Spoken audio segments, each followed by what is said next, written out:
1 रुपए कमाओ 1.25 रुपए खर्च होता हो, पैसा हाथ में नहीं दिखता हो, तो शिव महापुराण में बड़ा सुंदर वर्णन किया गया। से दीप महत्वता, घर में 2 दिए हमेशा रखना चाहिए, घी का दिया हो चाहे तेल का दिया।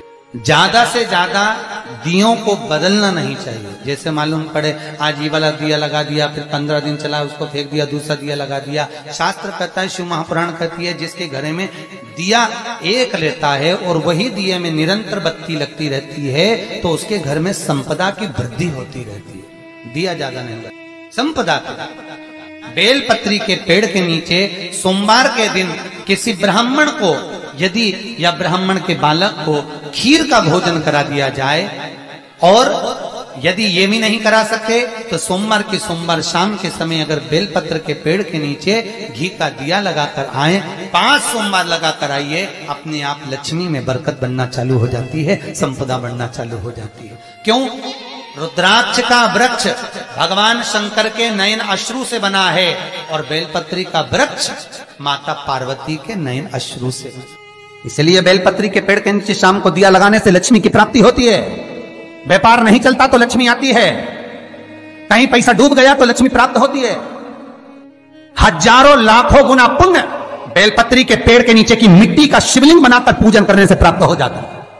हजारों लाखों गुना पुण्य। जिस लड़का लड़की का विवाह नहीं होता, बेलपत्री के पेड़ के नीचे शिवलिंग का निर्माण कर कर, उसका पूजन कर कर, आराधना कर कर, घी का दिया लगाकर शंकर भगवान के शिवलिंग का विसर्जन शाम के समय करे। एक घी का दिया मंदिर से विसर्जन के बाद आकर फिर बेलपत्री के पेड़ के नीचे लगाए, और बेलपत्री के पेड़ के नीचे लगाकर 7 परिक्रमा बेलपत्री के पेड़ की कर ले। झोली पसार कर प्रणाम करके बेलपत्री के पेड़ के नीचे की मिट्टी को सिर पर लगा ले और चले जाए। 3 से 4 महीने के अंदर उसका विवाह पक्का हो जाता है। महाराज, ये साधारण नहीं है। लक्ष्मी तू इसके नीचे निवास, इस बेलपत्र के नीचे तेरा निवास है, तू यहां रहे। पहले भी कथाओं में करा है, कैसी भी रोग हो, कैसी भी बीमारी हो, बस निवेदन इतना है, अगर ज्यादा बीमारी घेर कर रखी है, 1 लोटा पानी, कलश में जल, थोड़ा दूध, और जो व्यक्ति बीमार है उसका वस्त्र उस लोटे को छूला, एक बेलपत्र उसमें पटक दो, और शंकर भगवान पर, शिवलिंग पर, कोई भी शिवलिंग जो मंदिर में हो, चाहे वो गुप्तेश्वर शिवलिंग हो, कुबेरेश्वर हो, महेश्वर हो, बटकेश्वर हो, पिपलेश्वर हो, नर्मदेश्वर हो, सोमेश्वर हो, नागेश्वर हो, धनेश्वर हो, हरीश्वर हो, कोई भी शिवलिंग जो आपके नजदीक में हो, जो मंदिर आपके पास में है, 1 लोटा पानी ले जाकर जो बीमार है उसके नाम से नाम और गोत्र बोलकर शंकर को समर्पित कर दो। महाराज, मुझे पूर्ण विश्वास है मेरे शिव पर, आराम लग जाएगा। लगभग आधा घंटा, 1 घंटा, 2 घंटा।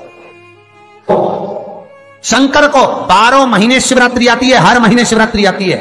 किसी भी महीने की शिवरात्रि को यमुना का जल और गंगा का जल दोनों एक साथ जब चढ़ाते हैं तो मनुष्य की मनोकामना 3 महीने के अंदर पूरी हो जाती है। महाराज, 3 माह। इसलिए आज भी लोग मानसी गंगा के तट पर जो चकलेश्वर महादेव हैं, उनको जल चढ़ाने के लिए यमुना जी का जल कावड़ में भर कर ले जाते हैं।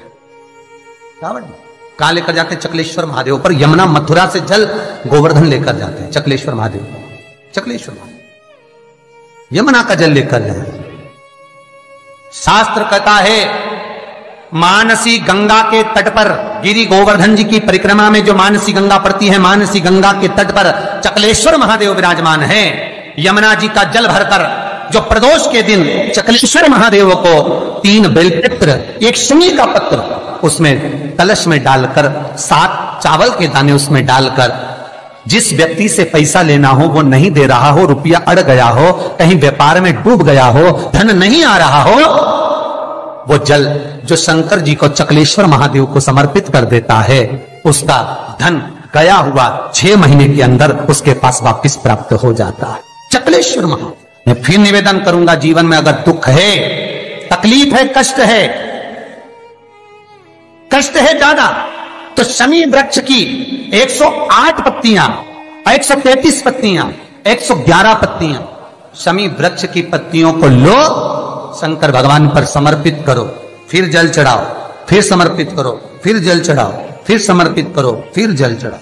133, 111, 122 जितनी बार बन सके समर्पित कर कर आपका दुख शिव से कहो, शंकर सुख देगा, ये सुख देगा। कई लोग कहते हैं भगवान शंकर को भांग प्रिय है।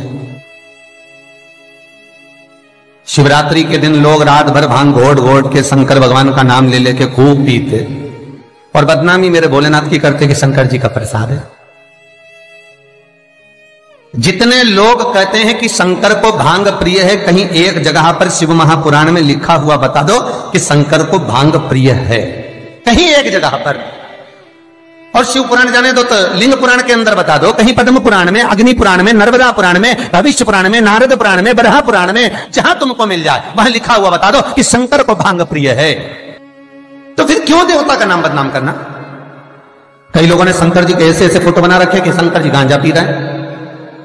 ओ भैया, पीना तुमको है, नाम उसका बदनाम कर दो। कई जगह पर भगवान शंकर के ऐसे चित्र बना दिए कि शिव को भांग की प्रियता है।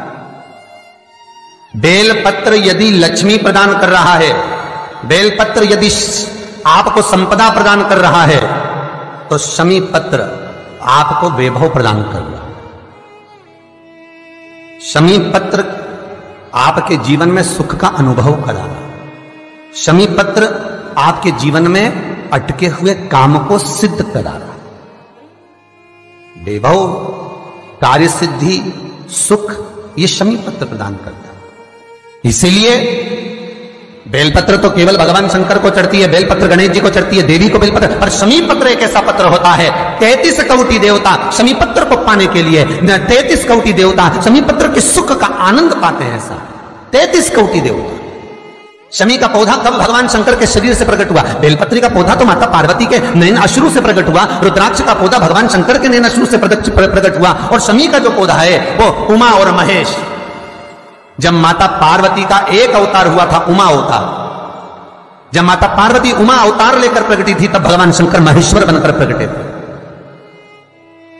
और उमा और महेश्वर का जब मिलन हुआ, और मिलन होने पर दोनों की दृष्टि एक जगह पर पड़ी, पड़ने पर एक पौधा उत्पन्न हुआ, वो शमी का पौधा है महाराज। शिव महापुराण में वर्णन करा स्वयं शंकर से, स्वयं शंकर भी सम्मुख में है। और अगर शिवलिंग की आप आराधना कर रहे हो, भगवान शंकर की अगर आप आराधना कर रहे हो, तो शिवलिंग की महत्वता पूर्णता में होगी महाराज। क्यों? शंकर मिलने आएंगे तो अकेले हैं, पर शिवलिंग की आप आराधना कर रहे हो तो ब्रह्मा, विष्णु और महेश, ये तीनों उसी में है।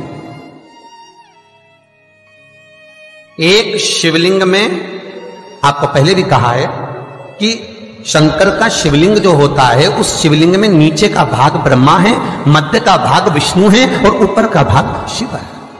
उस शिवलिंग, उसी शिवलिंग में स्वयं मां जगज्जननी जगदम्बा विराजी है, उसी शिवलिंग में गणेश विराजे हैं, उसी शिवलिंग में कार्तिकेय विराजे हैं, उसी शिवलिंग में भगवान शंकर की 5 लड़कियां जया, विषहरा, शामरीवारी, दौतली, देव, ये विराजी हैं। उसी शिवलिंग में शंकर भगवान की छोटी लड़की अशोक सुंदरी विराजी है। संपूर्ण परिवार और 33 कौटि देवताओं का जो आराध्य देव है ब्रह्मा, विष्णु, महेश, वो तीनों शिवलिंग में है।